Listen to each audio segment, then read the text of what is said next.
Hey guys, this is John, and I'm playing Asa Gladiator 2263 in 5 minute. Let's go with c5 this time around. I'm just gonna see who this person is. Oh, Asa Hoffman. I see. Okay, so this guy's like a kind of a legendary figure in American chess. I think he used to be a playing companion, contemporary of Bobby Fischer, actually, in New York. And I believe he still plays at the Marshall Chess Club. So, this guy has certainly played his fair share of chess. That's clear. I'm developing my knight here to try to angle it for c4. Let's go bishop d7. That seems sensible. If he plays f4, I'll play knight g4. He does. So I want to get my knight back to f6 now. Can play knight c4. I'll go queen a6 probably. Seems like a good square. Maybe he'll play knight e3 now. And try to trade knights. Somewhat unusual position already. His notes say, rated second highest senior blitz player in the US. Yeah, I bet he's a pretty good blitz player. Looks like a pretty new account he has. Just because all of his best ratings have been achieved lately and doesn't have that many games. Okay, what to do? I'd like to maybe keep my knight and play knight f6, but I'm worried that the f5 pawn will become weak. So, I'm somewhat inclined to play h5. I think I like that. He plays knight f3, yep. Let's go. Let's just develop. Bishop g7. He castles. I think bishop f6 is a good move. It seems to stabilize my game a little bit, and maybe I'll probe him with h4. But nope, he beats me to the punch, plays h4 himself. So he's going to stick his knight on g5. I think I'll just castle queenside. And he does play knight g5.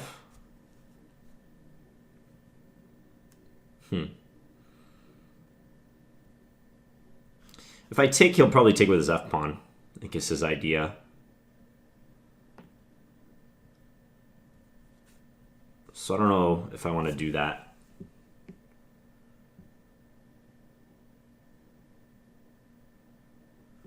I could take on e3. Pretty soon I'm going to have to resolve the situation with these knights.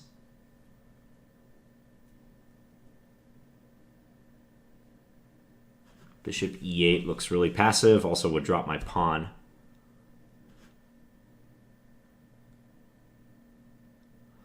Let's go rook here. If he takes my knight, let's go king b8. If he takes my knight, I can take with the h-pawn.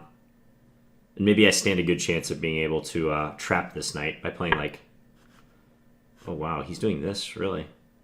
Well, I can just take it and I'm going to win his rook on a1. So he's like sacking the exchange, I guess? Ooh, also this knight is pinned. So what about just queen b6 here? That's probably even stronger. He has rook a3, bishop d4. There's lots of pressure. I could take first and then play queen to b6. Huh. My problem is my position's almost too good here. It's a serious problem.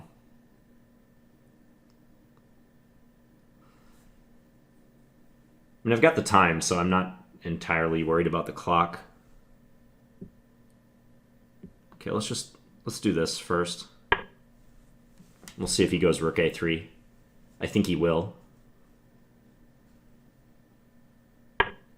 Yep. Now let's bring the bishop in. I could take first as well, but I think this is better.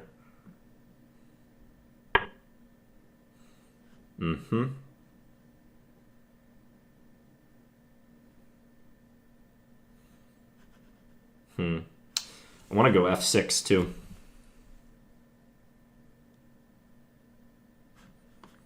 But if I hesitate, he may get a chance to get out of this. So I'll do this. And I'll play f6. You can go a5. He should play a5. Does not. Let's just go here now. Maybe I should have taken his a pawn.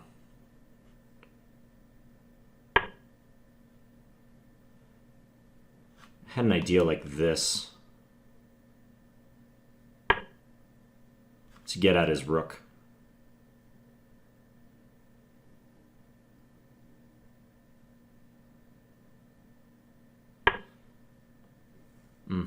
He doesn't want that.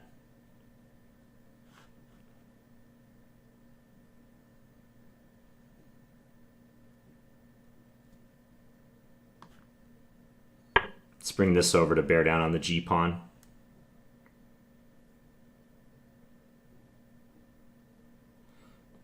I'm probably complicating this more than I should.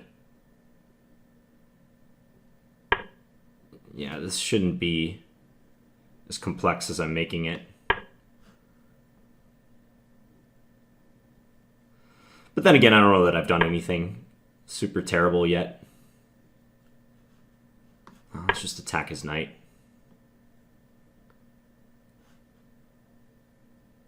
My time is poor. But my position is great. He should have played a5 way back when.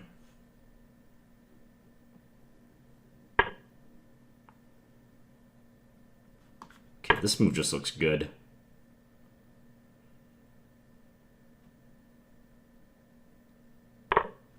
Because queen f2 is like so crushing. I think. I mean, g3 is falling. And if g3 falls, so falls his bishop. Or at least it should. h4 will fall. Because he has to move his knight now, I think. If he wants any chance. Knight g5. Wow. Okay. Just take this guy.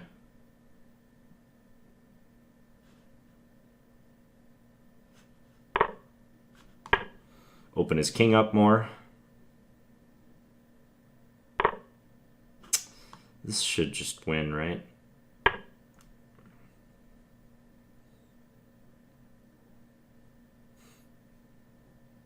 Yeah, I don't see any defense. Short of giving up a lot of material. If I took on h4, it was less clear. It was king g1. Yeah, and he resigned. Okay. Seems like he just got carried away with his attack on the queen side. So, it's a Trompowsky. And I had mentioned in a previous video that c5 is a pretty good move here. I actually don't have a lot of experience playing c5, but it's been recommended to me a couple times. I don't even know if I got the move order right. Like, f5 seems pretty good, though, because I want to discourage white from playing e4. Then I want to post my bishop on the long diagonal as soon as I can. So we did this. And I think the knight does belong on e5. It seems to be a good trajectory for that knight, because I'm threatening knight c4. Bishop d7. Maybe at this point, queen b5 would have been more interesting, because then knight e3 would fail to just knight takes knight, queen takes knight, and take on b2. But I just somewhat instinctively put my queen on a6, 2 squares away diagonally from the knight to stay out of its reach. But I think queen b5 is probably better. Then he might have to play like b3. But I think this is nice. I can play bishop g7 and c3 has been weakened. Maybe now I'll go back to a6, assuming his knight stays on c4, then play b5, b4. So I think I should have played that at this point. Let's just check. Computer thinks queen a6 is fine. What does it think about queen b5? Thinks his best bet is to go back. I doubt he would have gone back. I bet he would have played b3. Yeah, so maybe I could have been more subtle with queen a6. And then h5. I played bishop f6, trying to menace h4. He put a stop to that. I'm kind of curious who the engine thinks is better here. It says black. Suggests I played b5. Huh. Stake out space on the queen side. Don't think I would have done that, because I was always thinking, especially after he's played h4, that I would castle that way. So, I don't know. I don't like b5. That doesn't seem correct to me. Played knight g5. I went here. I spent a little time on this move. Almost a minute. I was just trying to be flexible. Then I hid my king. Yeah, so b4 was just uncalled for. If he wants to play b4 and attack, he should definitely do something with this rook. And probably he should take on g4 and just resolve the tension, because I was going to take back with my h-pawn, more than likely, because I don't want to weaken my control over e4. And then always he has the protected pass h-pawn. That's an asset for him in most endgames. Any endgame, really. So he didn't do that, though. Knight took. And I was thinking about just grabbing the rook right away and then playing queen b6, but I didn't know that it made that much of a difference. This is also really strong according to the engine. So I played queen b6 directly. He went here and then bishop d4. This also looks good. I wish I could play f6 right here, but he has a5. Kicking my queen away, which was defending the bishop. So I have to cash in right now and take on e3. Check. Yeah, this all seems correct. Yeah, I think I should have just captured on a4. My next move was not so accurate. f6 and... yeah, this one probably was not accurate. Bishop takes a4. Just take the pawn. I cared less about the a-pawn. I was more looking to try to trade rooks, because I feel like if I can get this rook, then a lot of his attacking chances just immediately die. This was perhaps too fancy. Rook g8. Yeah, if he had played a5 here, I have to go queen c7 to defend. He can maybe take on e7 or knight d4. Yeah, I could see how that knight would get very strong. But he had to play a5 and not b5 like he did coming up. He still should take on e7. I went here. Oh, wow, he had knight c6. Was a good move at this point. Forcing me to take. And then take with a d-pawn. That's an amusing position. And it's just dead equal here, despite the fact that I'm up a rook. Why is that? So if I just play something like this, he goes rook takes e7, and he's totally winning. Plus 12? Are you kidding me? I guess I can't stop c7. Wow. That's insane. Oh, and queen takes d6 is a threat, for good measure. Yikes. My pieces are suddenly completely uncoordinated. Wow, knight c6 would have been a good try. Take, d takes, and I have to sacrifice my bishop and pray. And I have, like, you know, presumably 45, 30 seconds here. I like rook e4. I think this is a good move. I like that move a lot. Just entice him to trade rooks and then infiltrate with the queen. And he's dead. Too many threats. Guess he should have taken with the f-pawn. That would have given him better chances. I think I was just going to bring my queen back and try to win with 30 seconds left. Yep, he took this way.